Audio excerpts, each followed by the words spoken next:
Welcome back. This is week 11, lecture 1, which is a workshop or a history lab, whatever you want to call these things. I'm sorry. I call them both. That's because I'm not really sure what to call them, because, again, a lab is technically hands-on working on something. And this is all done virtually, so this is more a workshop, a virtual workshop, or whatever, again, whatever you want to call it. And the title for this is Research and Digital History. Now, I put these two together because they are related, especially in our modern information technology age. But we need to try to come to an understanding of what research really is and how it relates to digital history, which is also a separate, distinct form of history. I mean, if you were to start looking at what jobs are being advertised that are available for historians at primarily universities, but also historical societies and things, you'll often find a topic given, and then they also include digital history. And I'll talk a little bit more about that later. But one of the major aspects, or two aspects of digital history that are used in research, one is as a repository of sources, and the other is asking new questions. And I'll get to that both when we get there. But first, we just need to kind of step back for a second and ask what really is research. Now, these history labs workshops are designed to help with skills that are practically applicable to this course.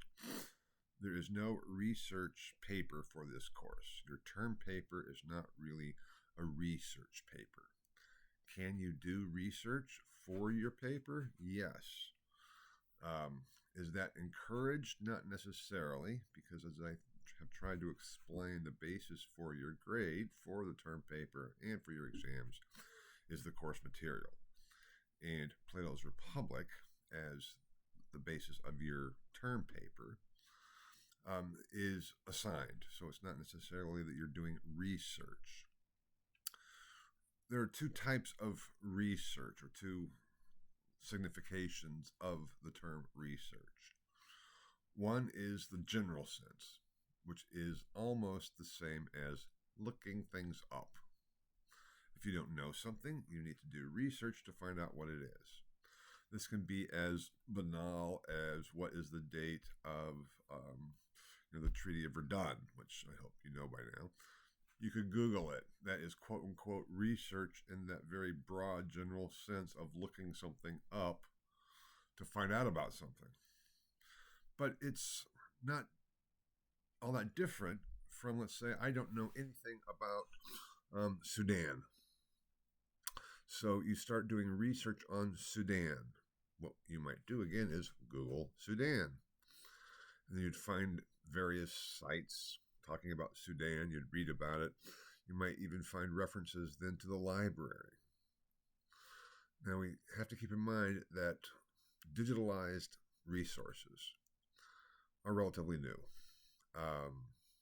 Used to be just you'd have to go to the library. I'll be talking more about libraries and archives shortly. But with the digital age, the computer age, we're in a whole new realm of research possibilities, which both offer opportunities and new opportunities, but also can be dangerous. And so there's those caveats that come along with it. But the whole point is whether you go to a library and read a book on Sudan, or you just go and find what you're interested in to a certain level to say, oh, now I know about Sudan. I know where it is. I know when it became known as Sudan, some of the political history of it, what types of people live there. And you can learn a lot about Sudan by doing research in the sense of looking things up. Scholarly research is different. Scholarly research produces quote-unquote new knowledge. Research in that general sense is research based on the repositories that are available of the body of knowledge that is there. whether it's Sudan. What is the latest understanding of how the universe works, or what's the latest understanding of evolution or human evolution? We can go and look those things up by doing research, both in libraries and on the web, on the internet, and you can find out a great deal.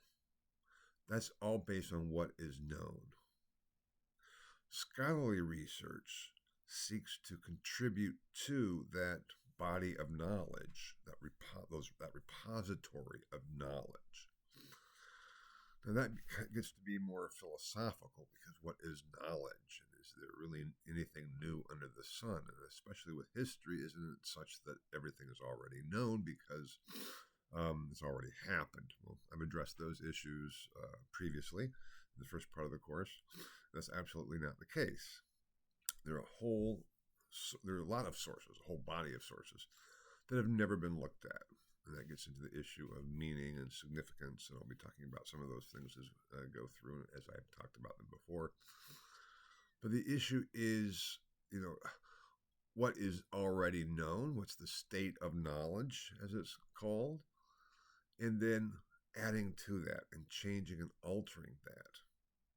And scholarly research seeks to change and alter the state of knowledge of what we know. That is a different type of research than is the general research of looking things up, whether you do it in the sense of Sudan, so you try to find out a lot about it, or whether you're looking up a date, so you have to do research to find out what the date is. That is the major distinction between scholarly research and a general use of the term. If there were a research paper for this course, the research involved would be in that first general category, the non-scholarly category of looking things up. You'd find out, if I gave you a research paper on Plato, saying, tell me what Plato really thought about politics and the just state. Let's say I had that as a research paper in addition to the term paper. There's a given question for you. There's Plato's Republic that you need to read and answer on that basis, and the basis of that, plus the textbook and the lectures of the course material.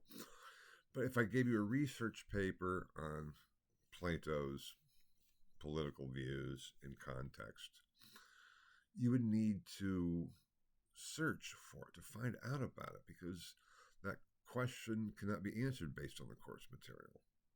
In some ways, the course material is its own repository. You would have to go to libraries, you'd have to go to internet sources, or you wouldn't have to, but you could certainly go to internet sources and start finding out much more about it. And you would come across and find out, if you didn't already know, that Plato wrote a lot of other things other than the Republic. He also wrote a work called On the Laws. So you say, where can I find a copy of On the Laws? And you might be able to find a copy of On the Laws on the internet. You could also then probably find references to what's called a critical edition and then translation of Plato's On the Laws. I'll be talking a little bit more about those a little bit later. But that's kind of the difference. With the research, you really have to go find things. Now, scholars, when I said scholarly research is different from looking things up, scholars also engage in research in the sense of looking things up. If you have a project, and also if you develop your own research question, and everything starts with questions. What is this? What was this? How did this happen? Let's say you want to know about the role and status of women in the 12th century. You have to go and research it. And what you might find is, there's little that's really known about this. There's some things out there, but is that all there is? I think I may have already told this story, but then I will go ahead. When I was first, as an undergraduate, getting into late medieval Augustinianism, based on what I knew, I thought there was very little that had been written or researched on the late medieval Augustinians. And I wrote in my undergraduate exuberance to the Augustinian Historical Society in New York, which is no longer there, but it was at the time, kind of asking, how can I find out more? Because it's so important, and there's nothing on it. And lo and behold, I got a very nice response, and I'm abbreviating this whole story from a scholar, actually, whom I thought was dead, Damasus Strapp. He was one of my kind of heroes, so to speak. And he sent me some things, a few books. One was including a bibliography of what had been written and published on the late medieval Augustinians. And it was very humbling, meaning I found out very early on in my career that even when you think that there's nothing been done or very little done on a subject or on a topic, there's probably a lot that you just haven't found yet. Now, so scholars have to do a lot of research on their question that they ask to find out what's already been known. Because again, scholarly research is not just to find out what has been known, but to increase the knowledge base. And so if you just write based on what's already been known, you're not really doing anything that is scholarly. So that is kind of point one. Or in other terms, historians have to first cover the historiography of a given topic to find out what has been published, what is what's called the state of the question, to find out what has been done, what types of questions have been asked, and just like with the role and status of women in the 12th century, then you might want to ask, and what did they wear and what did they eat? That might be more difficult, even if we found out a fair amount about some women. You might not be able to find out what they actually ate and what they wore. You can say, well, can you just extrapolate from what we might know about the diet in the 12th century in general? Well, you could. But does that really tell you what they ate? It really doesn't. How do we get at those aspects? How do we get at questions for which there are no sources? And that is when research gets really interesting and fun. And you have to start digging and digging. And the problem is you don't know, actually, if there are available resources and sources to answer the questions that you most want to ask. You have to look. Now, that brings me to where do you look and where do you do the digging? And there are, again, several different types of repositories of scholarship, of what has been written on something, that can help. I have appeared on the PowerPoint slide after the question, what is research, archives, and libraries? Because there is a distinction. This is talking about, let's say, pre-modern texts, or let's say pre-internet texts, aren't kept in libraries or archives. If you wanted to know what was the earliest charter of the city of Berlin, and when was Berlin founded, and on what basis, and how was the charter formulated, you could not really go to the library. You'd have to go to an archive. Now for that, that's been written on, so you can just do that more basic research. But the distinction between archives and libraries is one that archives contain documents and libraries contain books. The very term library, it means books. The problem is there are books in archives and there are sometimes documents in libraries. So it's not a very set distinction, but in general, that's the case. Libraries have books on shelves with call marks, and you know how to find a book that you're looking for. And I would almost, in this day and age too, like to give an assignment to say everyone has to go to the library and walk around the stacks. Just go up, for history, the third floor of our library, and see what you can find in the sections of the B's and C's and D's for history. Because the Dewey Decimal System isn't all that helpful, but at least it makes sense and it's there. There are things for archives called, well, in German, another from German because I've only worked dealt with German archives, Findbücher, or books, finding books. They are books that catalog what is there. And the problems with archives is these documents, which are just like papers and things, are just put in archival boxes and labeled and put on the shelves. So the problem is that you might find in the register, the Findbuch, um, you know, letters of Hitler, 1929 to 1933. And of course, I'm making this up. So you pull out that box, that archival box, open it up, and there's two letters in it, one from 1929 and one from 1933. You have no idea if there were other letters, other places of Hitler's during that time.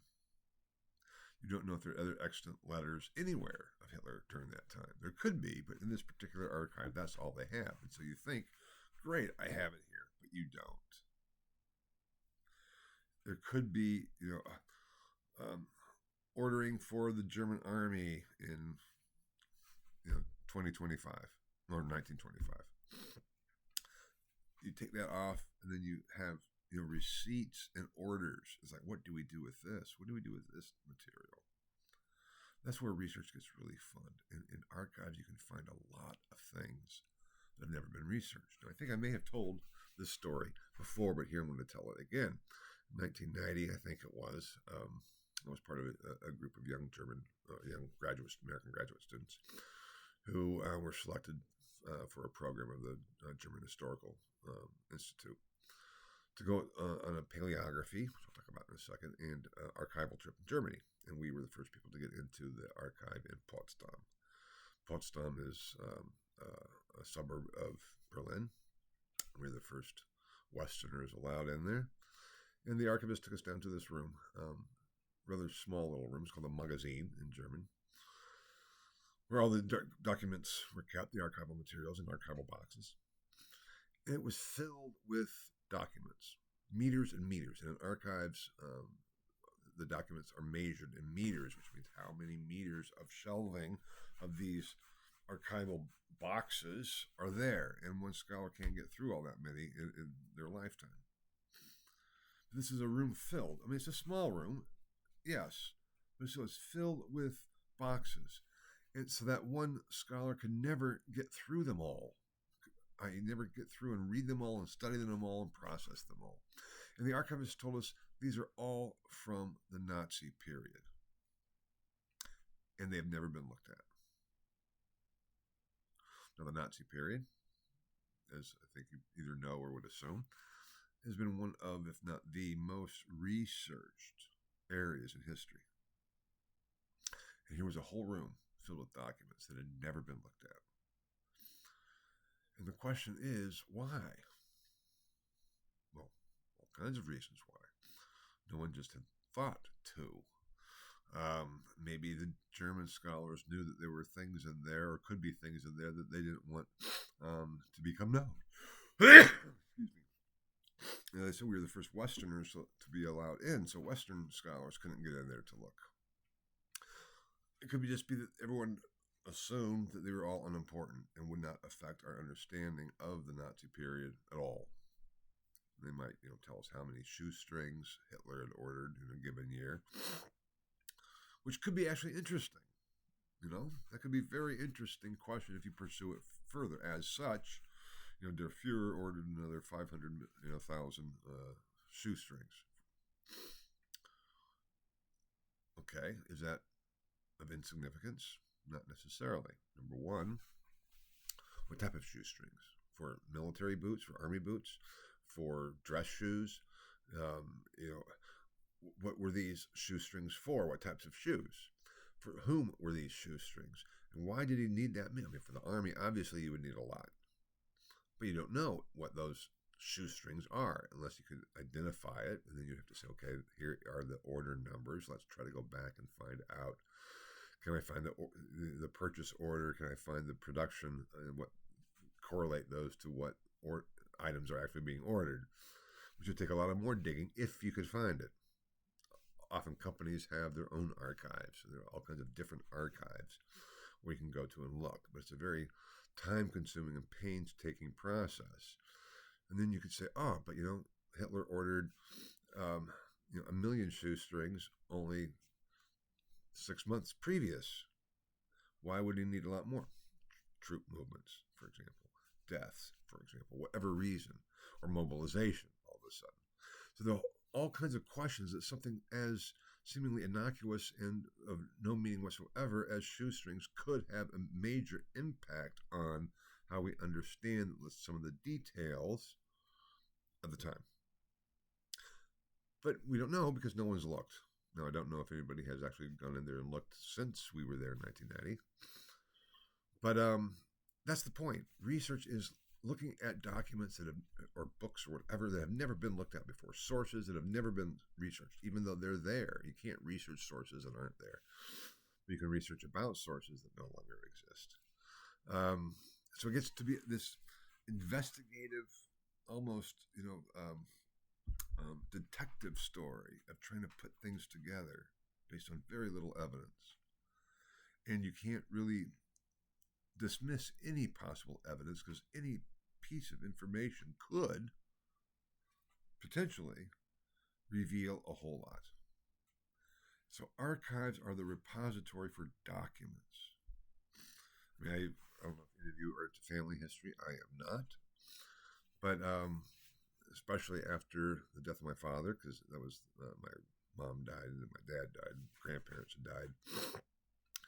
And everything had gone to my father's house. And my sister cleaned out what she wanted from my father's house. And then I went to take all the rest. And there was a lot of documents. My dad, I think, as I mentioned, was a farmer. And he kept pretty good records. But he also had, documents and memorabilia from, his mother and father who had already died years previously, from my mom's mom and dad. So all this stuff was just stored in my dad's house where I grew up. And wouldn't this be great to have a family archive? Because some of this stuff is really neat. I mean, my dad's father, my paternal grandfather, was in World War One. I know very little about it because he died before I was old enough to really know much, and my dad didn't tell me a lot. But one of the things I came across was postcards that my grandfather had written to his mother from Europe. It's like, I didn't even know he was in Europe during World War One. And the picture of him in his uniform, great. What did he do? I know very little about my dad. I know my dad was in England and in Germany after the war. But I know virtually nothing there. And old family pictures, or at least pictures that my parents or grandparents had of people whom I had no idea who they were. I just boxed everything up and brought it here, basically, and I've never been able to go through it. I don't have a space to really go through, or the time to go through it. But the point is, that is what, like, documents, and that I could establish a family archive to go through all of those, to organize them and put them in archival boxes. And you can go to Staples and buy archival boxes. They're still available. And then to establish a family archive, I would love to do that. But, I have other things that I want to do even more, so that's the problem. But that's the kind of thing the archives are about. Now, libraries are for, as I said, for books. Primarily. There are other things at libraries too, and sometimes you'll find documents in libraries as well. In our library, if you go down to the University Archives, which is in our library, you'll find documents. They are accounts. They can be diaries. They can be published works on. They can be works about.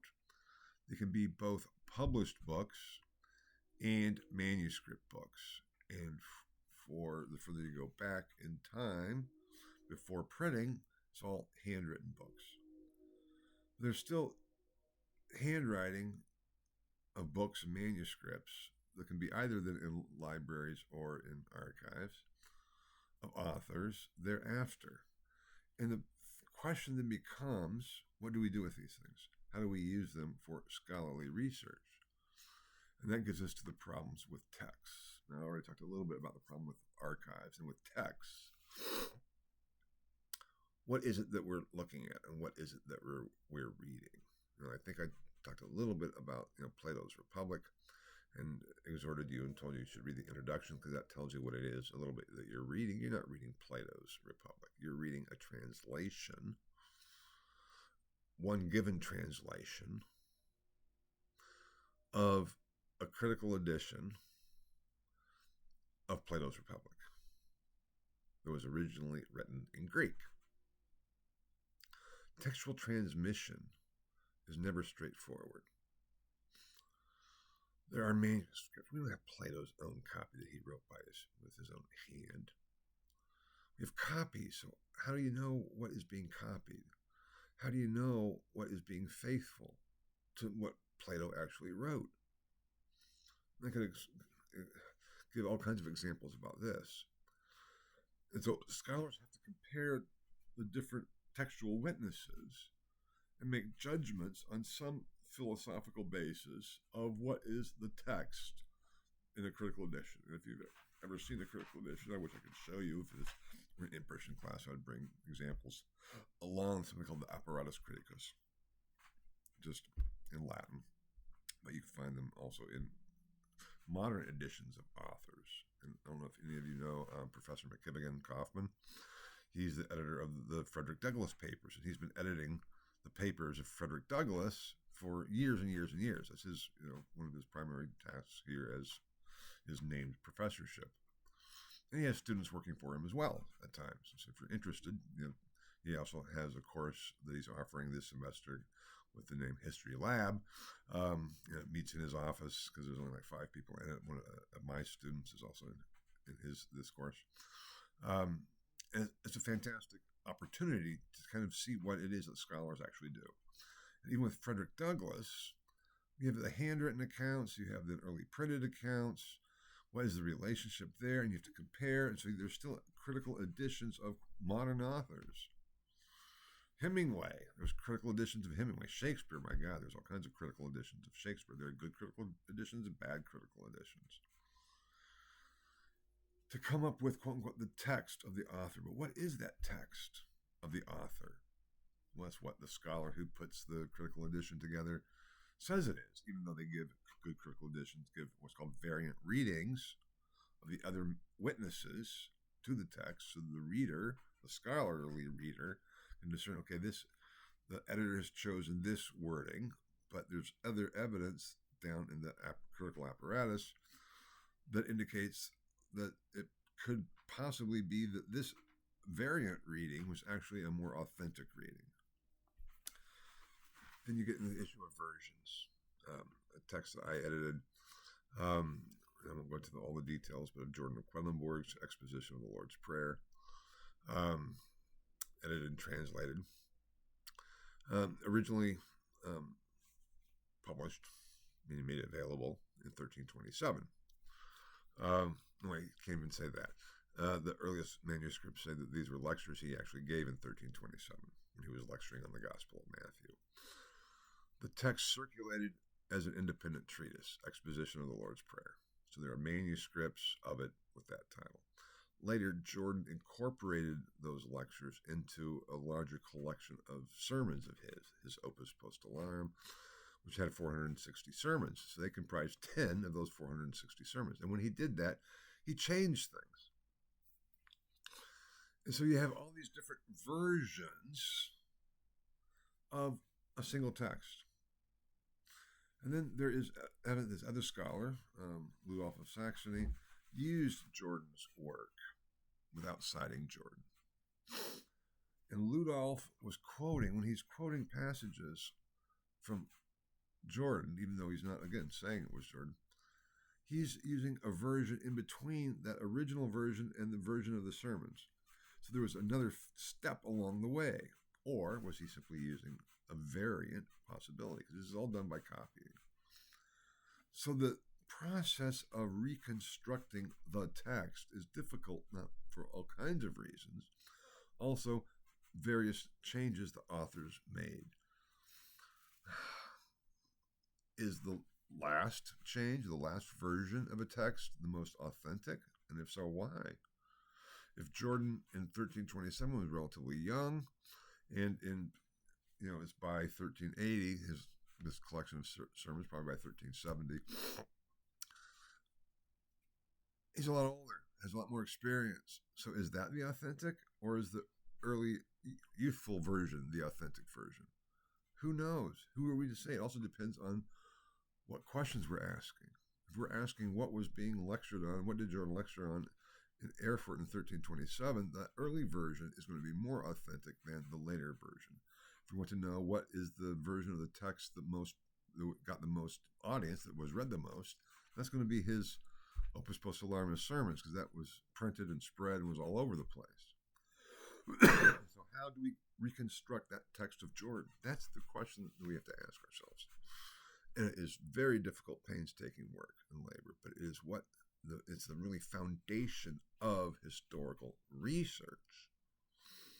Because before I edited and translated Jordan's text, the manuscripts existed. The early printed editions of the sermons existed, but people hadn't read them. It wasn't known. Now it's available. So you could read it if you wanted to. And it contributed to the repository of knowledge. That's what I'm talking about in terms of scholarly research, texts and archives. Okay. If you have any questions about any of this, please ask. I get so excited about it because this is the real nuts and bolts and nitty gritty of historical work. To ask questions and find answers to things and hope that answers can be found. And putting together, doing the painstaking scholarly work to come up with new knowledge, to contribute to the body of knowledge that is out there, that is then contained, increasingly so now, in digital repositories.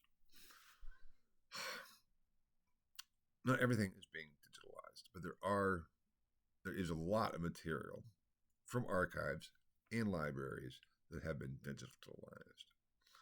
There are new digital collections of things, and the whole internet and the technology of the internet has changed our way that we can go about research. I'm not going to say a lot about this, but just two things I want you to know. Not everything has been digitalized yet. You can find manuscripts online. I use them all the time in my work.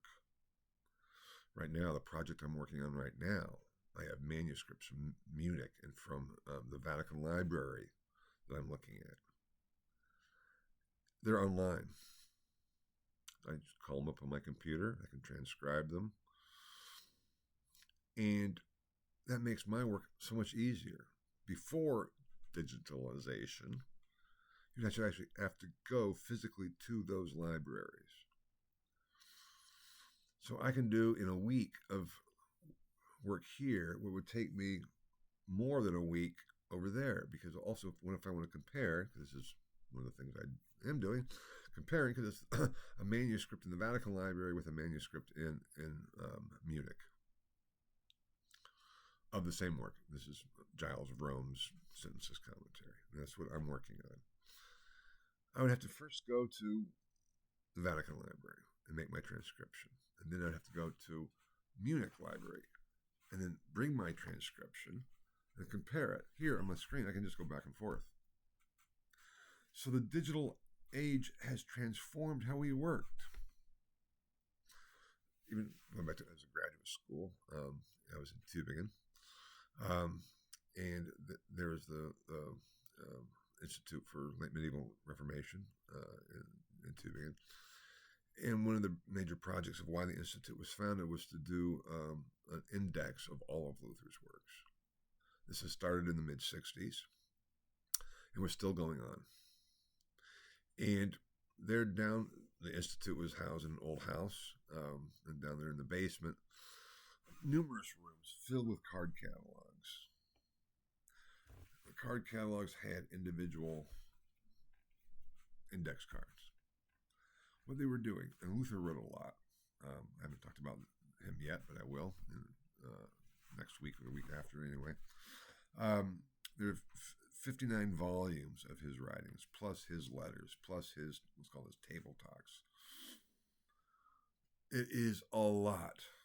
And this was a project saying we need to this was a critical edition, the Weimar edition, had been done, started in the late 19th century. It was coming to its end, but in the 1960s, it was still only like on volume 55 or so.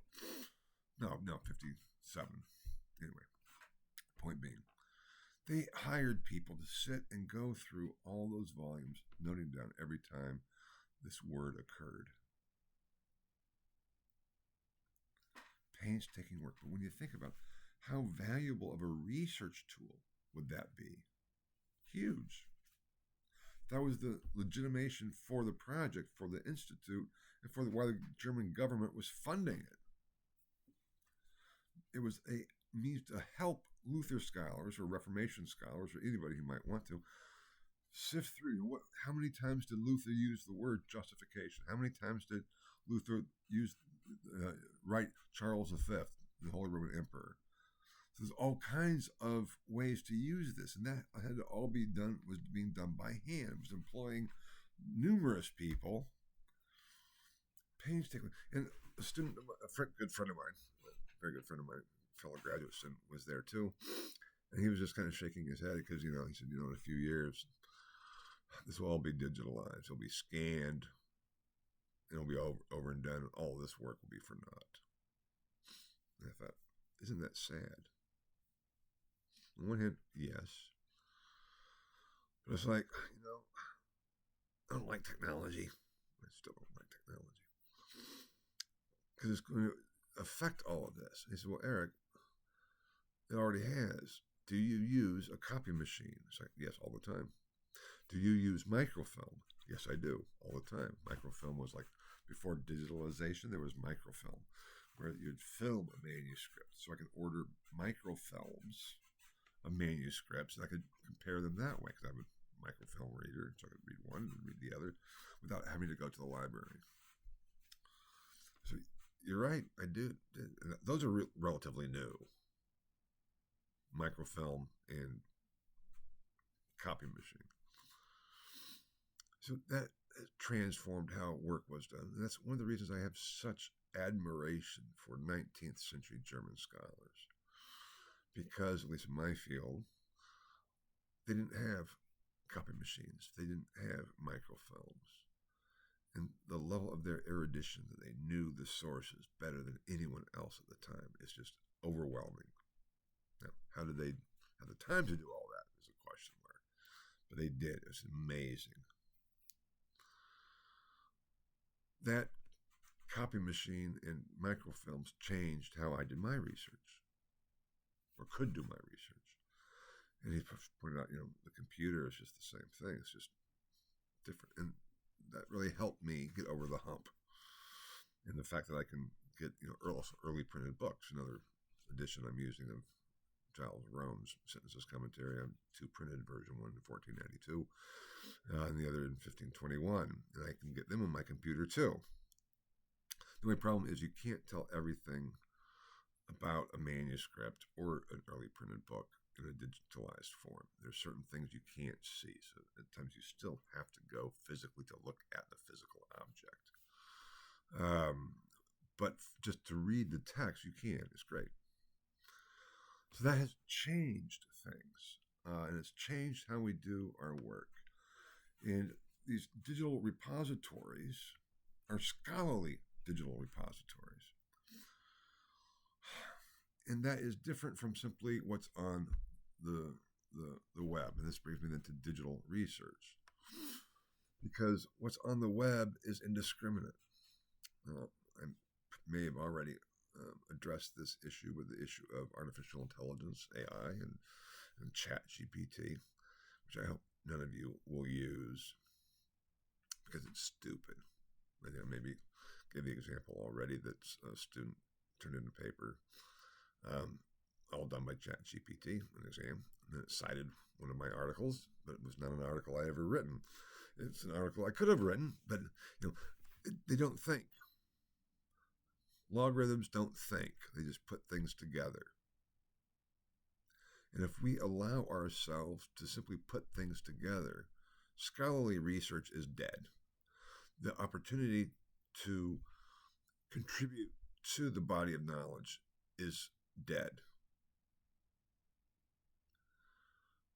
AI is stupid. That's the problem. It can be helpful. It can be extremely helpful, like every other tool. Fire is extremely helpful. It can also be horribly destructive. That's the question. And so, just because something is on the web doesn't mean it's valid, which then brings me almost to the validity of sources. But I just want to say one more thing about digital research. The technology allows us to ask questions that could not have been asked before. So there's all kinds of fantastic uses for digital research, and this is going back to the positions, the history positions when they ask for digital history. It's not just can you use a computer and look things up. It is also based on your research questions and projects based on the technological advances and availabilities of digital work. And it's fantastic what can be done. And so for there, it offers a whole new realm of questions that can be asked. That is a positive. I've often fantasized about having my own, or doing my own repository or online site for the Augustinians. I mean, there are others, but I'm talking about research, putting everything research related to the Augustinians in one place. I think that would be fantastic. It'd be very difficult and also politically problematic because you have to get all the cooperation from all the institutes all over the world. Well, I shouldn't say all. There's not that many Augustinian institutes. There are a few. So that could be political issues because politics is always involved in scholarship. But it would be a scholarly approach that could be verifiable. The National Archives in Washington, D.C. has a lot of things online. Those are verifiable online resources. Yale Law School has a great collection of constitutional, legal, and political theory online. Those are legitimate, verified sources. But as you probably know, anybody can put anything online, basically, if you know how to do it. I don't. Well, yeah, I can upload things here and there to other places. But I don't know how to form my own website or put stuff up. But the point is that how do you sift through? Because when you do a Google search or any kind of a search engine search, it's a logarithm. Or algorithm, not logarithm. That's what I said before. I said logarithm. It's algorithms.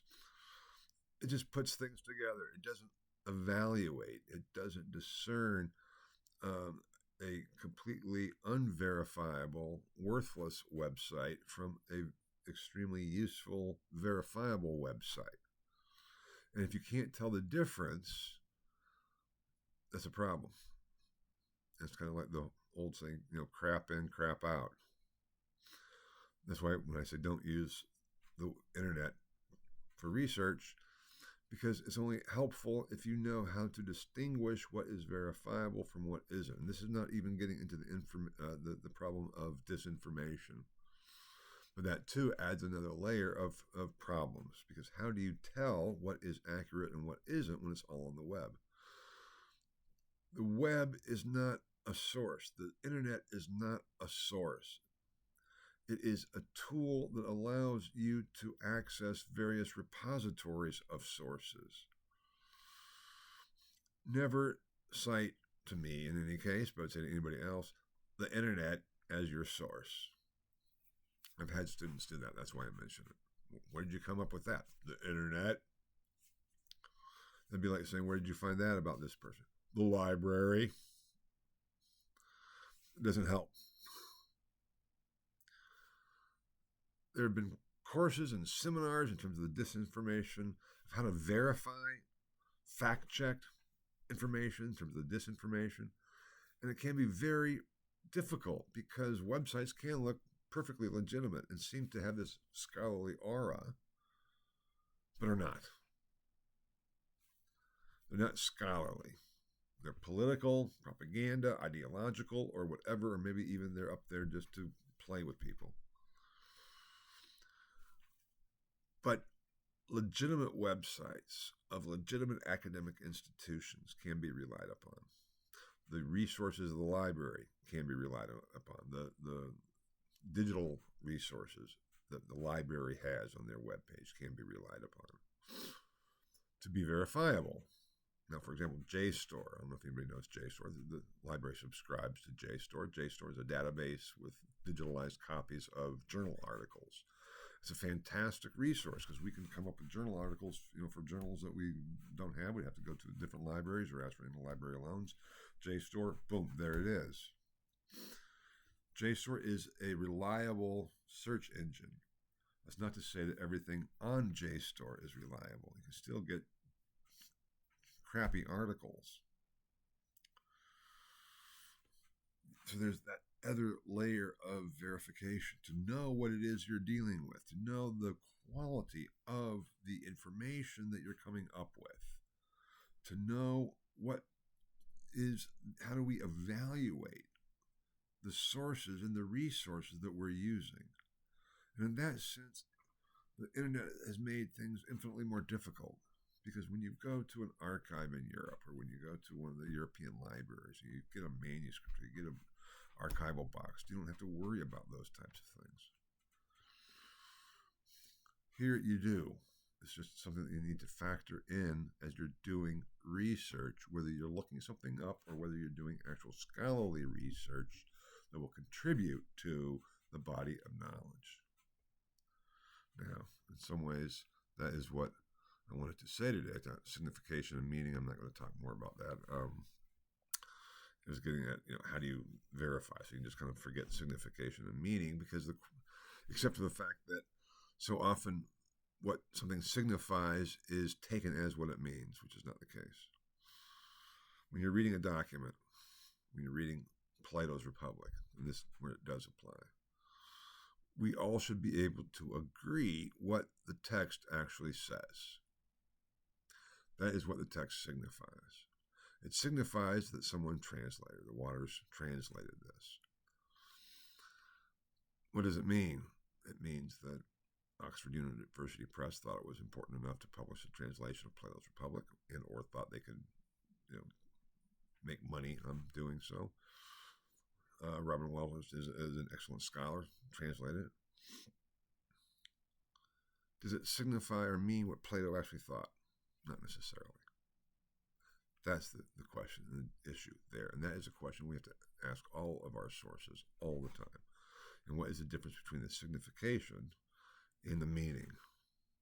The fact that my Jordan of Quellenborg was lecturing on Matthew in 1327, and that his students asked him to publish his lectures separately, which he did in his exposition of the Lord's Prayer, does not mean anything.